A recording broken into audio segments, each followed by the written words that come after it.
What motivated me to pursue a career in teaching was my AP English teacher and my physics and chemistry professor in college. So my AP English teacher, we built a good relationship, and she helped me build a lot of confidence in my writing skills. And for my chemistry and physics teacher, he gave me confidence as well. It was just in a different way. So he was a great representation for me because he was the first Latino teacher I ever had in my whole educational career. And he really understood my cultural background, and he understood what it was like to not have parents be able to help you in your homework. And he also understood what it was like to not have access to tutoring because of your socioeconomic status. So he was able to help me in a lot of different ways. He also helped me build confidence in that I could pursue essentially any career I wanted, that if I wanted to go into nursing, I could do that because math and chemistry and physics wasn't so hard. That it might take a little extra help, but that it was possible. And then, why do I think I would be an effective middle school teacher? So I believe I would be an effective middle school teacher because I really understand the students, what they're going through. So I know that they're going through puberty, they're going through a lot of different changes, and they have a lot of different hormones in their body. So because I know that to them, the whole world is ending, I'm able to empathize and be more flexible with them. And also, I feel like I also understand that sometimes there's a lot going on at home and that we might not know about. So I think that I don't automatically assume, oh, this student's lazy, he's not doing any work. I always just assume maybe there's something going on at home, or maybe today he just isn't having a good mental health day. Because I remember growing up, I went through a lot of things and I had like a hard family life, and none of my teachers knew that.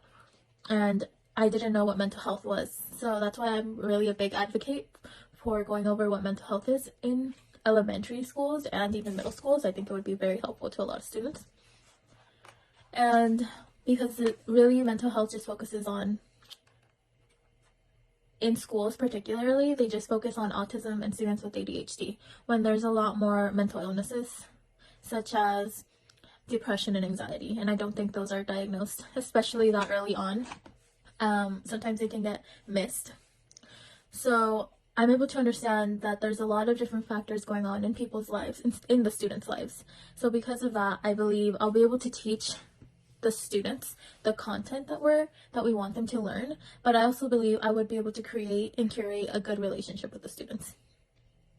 So the next question was, how would I create and what kind of environment would I create? So I would love to, what's important to me?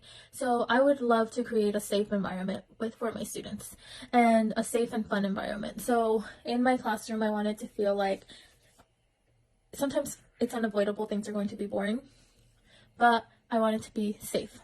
And there's a couple different things when I say safe. So with a safe environment, I'm talking about having a safe environment to make mistakes and learn from those mistakes when it comes to the curriculum that they're learning, and also when it comes to maybe they lashed out, but that doesn't mean that they're a bad student.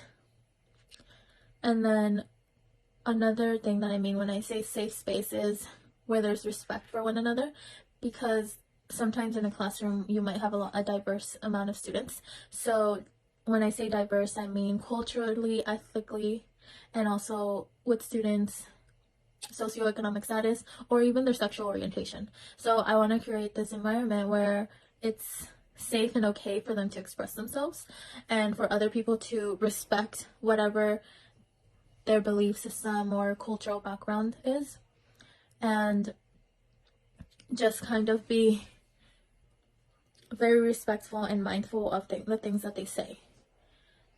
Because sometimes when someone is different than you, you might think they're weird or odd. I remember that's what they would say in middle school a lot of times. They would be like, "Oh, your food's weird," like if you were bringing food from home and it was different. So I would just want to create that in my environment. And the way I would create that, honestly, I think the best way to go is just by communicating with the students and creating that relationship with them. I think that's a very important key factor, because, so, like I said, I think mental health is very important. I think that I would be open with my students if I was having a hard day, and then that would make them feel comfortable to be open with me if they needed a mindful minute or some time to unwind. Because I remember in a classroom that I observed, there was a teacher and she would say, I need a mindful minute, I'm not having a good day today, because something was going on at her home.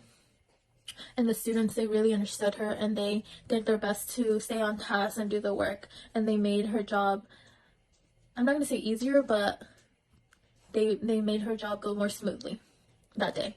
And then because she did that, other students would be like, oh, can we take a mindful minute today before we start class? And I really admired that. So it's something that I learned, just being vulnerable with your students is very important. And I really just strongly believe communication is important, especially in a new classroom when everyone's scared. Thank you so much for listening.